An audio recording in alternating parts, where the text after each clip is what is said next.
یہ پہلا میسج جو ہے ہمیں یہ لے کر جانا ہے، نیت کریں انشاءاللہ صبر کا دامن نہیں چھوڑیں گے۔ ان اللہ مع الصابرین، اللہ کی رحمت صبر والوں کے ساتھ، صبر کرو نا، پھر دیکھو کیسے رحمت الہی ملے گی آپ۔ اچھا اب چلتے ہیں ایک اور پیغام کی طرف۔ ویسے تو بہت سارے کربلا کے میدان سے، اس پورے واقعے سے قدم قدم پر ہمارے لیے پیغام ہے۔ جب یہ مارکا ہونے لگا تھا، امام حسین کربلا کے قریب پہنچ گئے، تو سب سے پہلے جنہوں نے انٹرسپٹ کیا، جنہوں نے روکا، وہ تھے حضرت حر۔ 1000 گھڑ سواروں کو لے کر آئے اور آپ کو روکا۔ تو امام حسین نے کہا کہ ہمیں کیوں روک رہے ہو، ہمیں کیوں گرفتار کر رہے ہو؟ ہم تو کوفہ والوں کا لیٹر دیکھ کر ان کی ریکویسٹ پر آئے ہیں، ہمیں تو بہت سارے خط لکھے گئے، اگر آپ کہتے ہیں کہ ہماری ضرورت نہیں تو ہم واپس چلے جاتے ہیں، ہم لڑنے تو آئے نہیں۔ مگر حر کہتے ہیں کہ نہیں، مجھے ابن زیاد کی طرف سے یہ آرڈر ملا ہے کہ آپ کو چھوڑنا نہیں ہے، آپ کو گرفتار کرنا ہے۔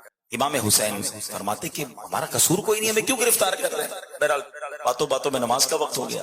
امام حسین رضی اللہ تعالیٰ نے فرمایا کہ ٹھیک ہے، نماز کا وقت ہو گیا، ہمیں نماز پڑھنے دو، تمہیں اپنی پڑھنی ہے تو اپنی پڑھ لو۔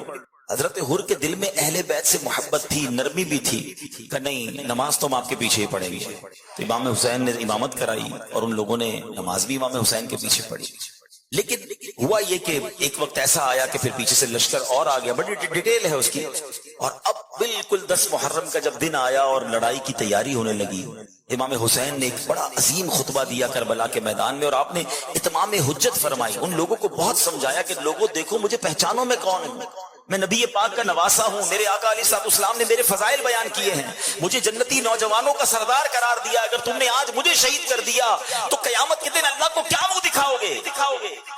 ایسا ظلم نہ کرو، میں لڑنے نہیں آیا، مجھے اگر آج بھی راستہ دے دو میں واپس چلا جاؤں گا۔ یعنی آپ نے آخری حد تک کوشش کی کہ لڑائی نہ ہو، مقابلہ نہ ہو، قتل و غارت گری نہ ہو، لیکن دلوں پر ایک ایسی لالچ طاری تھی، آنکھوں پر ایک ایسا پردہ تھا جو کسی کو بات ہی سمجھ نہیں آ رہی تھی۔ مگر حضرت حر کی کیفیت بدلنے لگی۔ آپ یزیدی لشکر میں تھے، آپ کے ہاتھ بھی کانپنے لگے، پیر بھی کانپنے لگے، کب کپی تاری ہو گئی۔ حضرت حر کا ایک دوست تھا، ساتھی تھا، کہتا اے حر تمہیں کیا ہو گیا؟ تم تو بڑے سپہ سالار، بڑے جری بہادر، بڑے بڑے تم نے مقابلے کیے، آج تم یہ 72 کا لشکر سامنے دیکھ کر ڈر گئے ہو کیا؟ تمہیں سمجھ نہیں آ رہی تمہیں ہو کیا گیا؟ حضرت حر نے وہ تاریخی جملے کہے کہ میں اس لیے ڈر رہا ہوں، اس لیے کانپ رہا ہوں کہ مجھے جنت بھی نظر آ رہی ہے، مجھے دوزخ بھی نظر آ رہی ہے، میں اگر تمہارے ساتھ رہتا ہوں تو مجھے جہنم کی آگ نظر آ رہی ہے، اور امام حسین کے قافلے کو دیکھتا ہوں تو مجھے جنت پکار رہی ہے۔ اہل بیت کے سامنے کیسے مقابلہ کروں؟ اسی کشمکش میں تھے کہ آخر جوش ایمانی نے جوش دکھایا، اپنے گھوڑے کو انہوں نے زور لگایا اور گھوڑا دوڑاتے دوڑاتے یزید کے لشکر سے نکل کر امام حسین کے قدموں میں آ گئے اور کہتے حضور میری پہلی غلطی معاف فرما دیجئے، جو میں نے آپ کو روکا تھا، اب اجازت دیجئے میں آپ کے قدموں پر اپنی جان قربان کرنا چاہتا ہوں۔ حضرت حر یہ جانتے تھے کہ 72 کا لشکر ہے، سامنے 22,000 ہیں، یہاں شہادت ہی ملنی ہے، مگر یہاں کی شہادت جو ہے وہ حقیقی زندگی ہے، میں اگر اہل بیت کے قدموں پر قربان ہو گیا تو یہی میری مغفرت کا ذریعہ ہوگا۔ اور ایسا ہی ہوا کہ اب امام حسین کی طرف سے لڑتے لڑتے آپ یزیدی لشکر کے ساتھ لڑتے لڑتے دنیا سے چلے گئے، آپ شہید ہو گئے، مگر آج آپ کا مزار بھی ہے، اور جب بھی حضرت حر کا ذکر کیا جاتا ہے ادب کے ساتھ اور رضی اللہ تعالیٰ عنہ کہہ کر ذکر کیا جاتا ہے، اللہ اکبر۔ حضرت حر نے یہ ثابت کیا خوبصورت بات شاعر لکھتے ہیں کہ یہ نعرہ حر کا تھا جس وقت فوج شام سے نکلا کہ دیکھو یوں نکلتے ہیں جہنم سے خدا والے، نکل گئے نا جہنم سے۔ میں آج ایک پیغام لے کر آیا، میں آج آپ سب کے لیے ایک میسج لے کر آیا، اور یہ میسج میرے لیے بھی، ہم سب کے لیے۔ حضرت حر نے ڈیسیشن لیا، فیصلہ لیا، دیر نہ کی، شاید سوچتے رہ جاتے، اور اگر یزیدی لشکر میں رہ جاتے تو آج کوئی نام لینے والا نہ ہوتا، مگر وہ شاندار فیصلہ تھا، وہ ڈیسیشن تھا، وہ ہمت تھی۔ حضرت حر سمجھ گئے تھے کہ یہاں بچ تو جاؤں گا لیکن مر جاؤں گا، وہاں مر جاؤں گا مگر جا کر بچ جاؤں گا۔ امام حسین کے قدموں پہ قربان ہو گیا تو یہی زندگی ہے۔ اب میں جو میسج دینا چاہتا ہوں، ہم میں سے بہت سارے ہیں تو آج ایک کیفیت میں زندگی گزار رہے ہیں، مسلمان ہے نا، کیفیت بنتی ہے۔ کوئی شراب پی رہا ہے، اسے پتہ ہے میں غلط کر رہا ہوں، چھوڑ دوں؟ نہیں یار، چھوڑوں گا تو مزہ ختم ہو جائے گا، دوستوں کی سنگت ختم ہو جائے گی. کوئی ہے جو جوا کھیلتا ہے, دل چاہتا ہے چھوڑ دوں, کبھی کبھی خیال بھی آتا ہے, مگر کہتا ہے چھوڑ دوں گا تو اس کا مذاق چلا جائے گا. کوئی ہے جو حرام کما رہا ہے, سود کا کاروبار, رشوت کا کاروبار, چوری کر رہا ہے, ڈکیتی ڈال رہا ہے, لوگوں کی چیزوں پر قبضے کر رہا ہے, دھوکے دے رہا ہے. کبھی کبھی دل میں خیال آتا ہے چھوڑ دوں, ارے چھوڑ دوں گا تو کاروبار کیسے چلے گا, پیسے کم ہو جائیں گے. ایک کیفیت ہے, ڈیسیشن نہیں لے رہا ہے, سوچتا ضرور ہے, ہمت نہیں کر پا رہا ہے. حضرت حر کا وہ فیصلہ یاد کرو. ایک طرف مال تھا, دولت تھی, اقتدار تھا, زندگی تھی, 22,000 کے لشکر کے ساتھی تھے. دوسری طرف 72 لوگ تھے جن کے پاس اسلحہ بھی نہیں تھا, بچے تھے, خواتین تھی, پتا تھا جا کر شہیدی ہونا ہے. مگر کیا شاندار فیصلہ کیا کہ دیکھو یوں نکلتے ہیں جہنم سے خدا والے. وہ فیصلہ, وہ کربلا کا دن, یقیناً یہ آج کا ہی دن تھا. 10 محرم الحرام حضرت حر نے فیصلہ کیا. میں آج ہر اس اسلامی بھائی کو پیغام دے رہا ہوں جو فیصلے میں رکا ہوا ہے, میں حرام چھوڑوں کہ نہ چھوڑوں, میں شراب چھوڑوں کہ نہ چھوڑوں, میں غلط کام چھوڑوں کہ نہ چھوڑوں, میں بدکاری کر رہا ہوں, اس غدی عادت سے نکلوں کہ نہ نکلوں. اگر حسینی ہونا, اگر واقعی پنجتن کے غلام ہو, ارے آج سے بہتر دن تمہیں کون سا ملے گا فیصلہ کرنے کا. آؤ آج نیت کر لو, آج یقین کرو, تم نیت کر لو. تم بری محفل چھوڑ کر قدم تو بڑھاؤ اللہ کی رحمت کی طرف. ارے حرام روزی چھوڑ کر تم حلال کی طرف قدم تو بڑھاؤ. اگر تم حرام کا ایک دروازہ بند کرو گے, اللہ رحمت سے تم پر حلال کے کئی دروازے کھول دے. تم برے دوستوں کی محفلوں, شراب, جوئے, بدکاری کی کاموں کو چھوڑو تو صحیح. دیکھو اللہ تمہاری زندگی میں کیسی برکتیں ڈال دے گا. حضرت حر کے اس فیصلے کو آج یاد کرو. ہمیں بھی جہنم کے ان کاموں سے نکل کر حسینی قافلے کی طرف قدم بڑھانا ہے. ارے حسینی قافلے والے نمازی تھے, حسینی قافلے والے تلاوت کرتے تھے, وہ لوگ تو اللہ کی عبادت کرتے تھے. وہ رنگ رلیاں منانے والے, وہ ناچ گانے والے, وہ شراب پینے والے نہیں تھے. ارے ہاں یہ کام تو یزیدی کرتے تھے. ایک طرف تو میں کہوں میں پنجتن کا غلام ہوں, دوسری طرف بری محفلوں میں, گندے کاموں میں ملوث. شراب پینے والا پنجتن کا غلام کیسے ہو سکتا ہے؟ نشہ کرنے والا امام حسین کا غلام کیسے ہو سکتا ہے؟ بدکاری کرنے والا, جوا کھیلنے والا, گندی باتیں کرنے والا, جھوٹ بولنے والا نہیں, حسینی ایسا نہیں ہوتا. ارے اگر پنجتن سے محبت ہے تو پریکٹیکل اس کا ثبوت دو. امام حسین رضی اللہ عنہ کو پتہ عبادت سے کتنی محبت تھی. حضرت عباس رضی اللہ عنہ سے یہ جو لڑائی ہے, یہ جو مارکا ہے, کیا ایک دن ڈیلے ہو سکتا ہے؟ کیا مجھے ایک رات مل سکتی ہے؟ وہ رات کیا کرنا تھا؟ کوئی وصیت لکھنی تھی, کوئی فیملی کے ساتھ ٹائم گزارنا تھا. امام حسین کہتے ہیں میں چاہتا ہوں ایک رات جی بھر کے رب کی عبادت کر لوں, کچھ سجدے کر لوں, کچھ تلاوت کر لوں, کچھ ذکر کر لوں. آئے ہائے, یہ ہے حسینی طریقہ. اے میرے پیارے اسلامی بھائی, 9 محرم اور 10 محرم کی جو درمیانی رات تھی نا, حسینی خیموں میں تلاوت تھی, ذکر تھا, دعائیں تھی, اور یزیدی خیموں میں ناچ تھا, گانے تھے, شراب تھے. اب میں اور آپ سوچیں ہماری راتیں کیسے گزرتی. مبارک ہو اسے جو عشاء پڑھ کر باوضو, کبھی کبھی تو صلاۃ التوبہ بھی پڑھ کر, سورہ ملک پڑھ کر سوتا ہے کہ میں سو جاؤں یا مصطفیٰ کہتے کہتے, کھلے آنکھ صلی اللہ کہتے کہتے. بہت اچھی رات ہے تمہاری, تمہارا یہ انداز, یہ حسینی طریقہ ہے.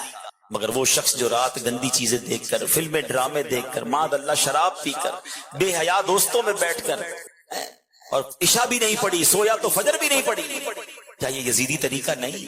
آؤ میرے پیارے اسلامی بھائی, اگر واقعی محبت ہے نا پنجتن پاک سے, اور یہ محبت ہمارے ایمان کا تقاضا ہے. نبی پاک فرماتے ہیں, اللہ کی بارگاہ میں عرض کرتے ہیں کہ یا اللہ میں ان سے محبت, حسین سے محبت کرتا ہوں, حسن سے محبت کرتا ہوں, جو ان سے محبت کرے مولا تو بھی ان سے محبت فرما. تو ان سے محبت تو ہمارے ایمان کا تقاضا ہے. تو آؤ نیت کریں, جس کی پکی سچی نیت بنتی ہونا, پکی سچی, وہ نیت کریں, ہاتھ اٹھائے کہ انشاءاللہ آج کے بعد ہماری کوئی نماز قضا نہیں ہوگی. اگر کوئی حرام روزی کما رہا ہے, میرا کوئی بھائی شراب پی رہا ہے, میرا کوئی بھائی نشہ کر رہا ہے, اگر کوئی بھائی غلط کاموں میں ملوث ہے, ارے تمہیں سب پتا ہے تم کیا غلط کر رہے ہو, مجھے بھی پتا ہے. آؤ آج نیت کر لیتے ہیں کہ اگر پنجتن پاک سے محبت ہے تو سچی غلامی یہ ہے کہ ان برے کاموں کو چھوڑ کر حضرت حر کیسے چل پڑے تھے. ہائے ہائے, جہنمی لشکر سے نکلے, اور جنتی لشکر میں داخل ہو گئے. اللہ مجھے بھی وہ قدم اٹھانے کی توفیق عطا فرمائے, آپ کو بھی یہ فیصلہ کرنے کی توفیق عطا فرمائے. اللہ کرے کہ آج کا دن ہماری زندگی میں ایک بہترین بدلاؤ لانے کا دن بن جائے, ہماری زندگی کا ایک شاندار دن بن جائے, ایک یادگار دن بن جائے. دوست پوچھیں, رشتہ دار پوچھیں, ارے بھائی آپ وہ فلاں کام غلط کرتے تھے, اب آپ نے چھوڑ دیا, تو آپ کہیں میں پنجتن کا غلام ہوں, میں نے جھوٹ بولنا چھوڑ دیا. میں پنجتن کا غلام ہوں, میں نے نماز 5 وقت پابندی سے شروع کر دی. ارے میں امام حسین کا غلام ہوں, میں کیسے کسی مسلمان کو دھوکہ دے سکتا ہوں, میں نے دھوکہ دینا چھوڑ دیا, میں نے حرام کمانا چھوڑ دیا, میں نے رشوت لینا چھوڑ دی. آؤ میرے پیارے اسلامی بھائیوں, آج اس حضرت حر کے قدم کو یاد کرتے ہوئے آپ بھی قدم اٹھائیے, نیکی کی طرف آگے بڑھ جائیے, پھر دیکھیں کیسا فیضان پنجتن نصیب ہوتا ہے, فیضان اہل بیت کیسا نصیب ہوتا ہے. الحمدللہ یہی دعوت اسلامی کا پیغام ہے کہ اب آئی گئے ہیں تو بدل کر جائیں. دعوت اسلامی کے عالمی مدنی مرکز میں آئے ہیں, گناہوں کی عادت سے سچی توبہ کر کے جائیں. آج بہترین فیصلہ کر لیجئے. رب کریم سے دعا کرتا ہوں, اے اللہ عاشورے کا دن بڑا مبارک دن ہے, اے رب کریم تو نے آج ہی کے دن حضرت یوسف کو اندھیرے کنویں سے نکالا تھا. اے اللہ ہم بھی گناہوں کے گہرے کنویں میں غرق ہو گئے ہیں, اے پروردگار ہمیں ان اندھیرے کنویں سے باہر نکال دے. اے حضرت موسیٰ کو دریائے نیل کے ذریعے راستہ دینے والے, اے اللہ ہمیں بھی ایسے راستے پر چلا دے جو جنت کا راستہ ہے. اے رب کریم تو نے حضرت یونس کو عاشورہ کے دن مچھلی کے پیٹ کے اندھیرے سے باہر نکالا تھا. پروردگار ہم تجھ سے التجا کرتے ہیں کہ آج ہمیں برائیوں کے اندھیرے سے نکال کر نیکیوں کے راستے پہ چلا دے. خدا کی قسم سچے دل سے مانگو, وہ رب ضرور مدد فرمائے گا, اس کی رحمت ضرور شامل حال ہوگی اور ہم بھی اچھے انسان بن جائیں گے. اللہ مجھے بھی اور آپ کو بھی امام حسین کے نقش قدم پر چلنے کی توفیق عطا فرمائے, اپنے پسندیدہ بندوں میں ہمیں شامل فرما لے. الحمدللہ اس کو پریکٹیکل کرنے کے لیے دعوت اسلامی کے مدنی قافلوں میں سفر اپنا معمول بنائیے, اپنے اچھے دوست بنا لیجئے, اس ماحول والے دوست بنا لیجئے تاکہ کبھی لیفٹ رائٹ ہو جائیں, کبھی نمازوں میں سستی ہو, کبھی گناہوں کی طرف جانے لگے تو اچھے دوست ہوں گے تو پکڑ کے مسجد میں لے آئیں گے, یاد دلا کر اجتماع میں لے آئیں گے. اگر ایسے دوست رکھے کہ نماز پڑھیں تو مذاق اڑائیں, اجتماع میں جائیں تو ہماری تفریح لیں, ایسے دوست ہمیں نہیں چاہیے. نیک بننا ہے تو نیک دوست بھی بنانے ہوں گے. اللہ تعالی ہمیں اچھے اور نیک دوست بھی نصیب فرمائے. آمین بجاہ النبی امین صلی اللہ تعالی علیہ وسلم. صلو علی الحبیب صلی اللہ تعالی علی محمد صلی اللہ علیہ وسلم. الحمدللہ رب العالمین والصلاة والسلام على سید الانبیاء والمرسلین. اللهم ربنا آتنا في الدنيا حسنة وفي الآخرة حسنة وقنا عذاب النار. رب يسر ولا تعسر وتمم لنا بالخير يا فتاح وبك نستعين يا أول الأولين يا آخر الآخرين يا ذا القوة المتين يا راحم المساكين يا أرحم الراحمين. ارحمنا نحن الفقراء والمساكين, ارحمنا نحن الفقراء والمساكين يا رب البيت. الطف فيما قضيت وابدل العسر يسر يا الله. اخرجنا يا الله من الظلمات الى النور. اے رب کریم ہم سب کا جمع ہونا اپنی بارگاہ میں قبول فرما. اے اللہ ہمیں حسینی طریقے پر زندگی گزارنے کی توفیق عطا فرما. گناہوں والی زندگی سے ہم سب کی جان چھڑا دے. ہمارے ماں باپ کی, نبی پاک علیہ الصلوۃ والسلام کی ساری امت کی بخشش فرما. ہمیں دعوت اسلامی کے مدنی ماحول پر استقامت نصیب فرما. جتنے ہاتھ اٹھے ہیں مالک, بڑے دور دور سے تیرے بندے آئے ہیں, بڑی امیدیں لیے آئے ہیں. کوئی بیمار آیا ہے, کوئی بیمار کا نمائندہ آیا ہوگا, کوئی قرضے میں ڈوبا آیا ہے, کوئی بے روزگار آیا ہے, کوئی بے اولاد آیا ہے, کوئی اولاد کی وجہ سے پریشان آیا ہے. اللہ تجھ سے نہ کہیں تو کس سے کہیں. سب کی جھولیاں بھر دے, سب کی اے اللہ مرادیں پوری کر دے. اے اللہ گھر لوٹنے سے پہلے ہمیں خوشخبری عطا کر دے. اے اللہ ہمارے کئی مسائل تو ایسے ہیں جس کے بارے میں لوگ کہتے ہیں بڑا مشکل ہے, بہت بڑا مسئلہ ہے, یہ آسان نہیں ہے, یہ نہیں حل ہو سکتا. اللہ لوگ کہتے ہیں نا ہمارا ایمان ہے انک علی کل شیء قدیر. اللہ تو جو چاہے اس پر قادر ہے. آج ہمیں اپنی قدرت کا نظارہ دکھا دے. اے اللہ ہماری مشکل آسان کر دے, پریشانی دور فرما دے. جس خوشخبری کا انتظار ہے وہ ہم سب کو عطا کر دے. اللہ حرمین طیبین کی بار بار حاضریاں ہمارا مقدر فرما دے. حج اور عمرے کی سعادت نصیب فرما. مدینہ منورہ کی حاضریاں نصیب فرما. بیماروں کو شفا دے دے, قرض داروں کے قرضے اتر جائیں, بے اولادوں کو نیک اور صالح اولاد دے دے. اے اللہ جو روٹھے ہیں ان کو منا دے, جو بچھڑے ہیں ان کو ملا دے. خوشحالی عطا کر دے، برکت عطا کر دے۔ اے اللہ، حضرت یونس نے جو مچھلی کے پیٹ میں اندھیرے میں تجھے پکارا تھا، آج انہی کی ادا کو ادا کر کے ہم تجھے پکارتے ہیں۔ لا الہ الا انت سبحانک انی کنت من الظالمین، لا الہ الا انت سبحانک انی کنت من الظالمین، لا الہ الا انت سبحانک انی کنت من الظالمین۔ اے رب کریم، اس پکار، اس دعا کا واسطہ ہماری زندگی میں بھی غموں کی رات کو ختم کر دے۔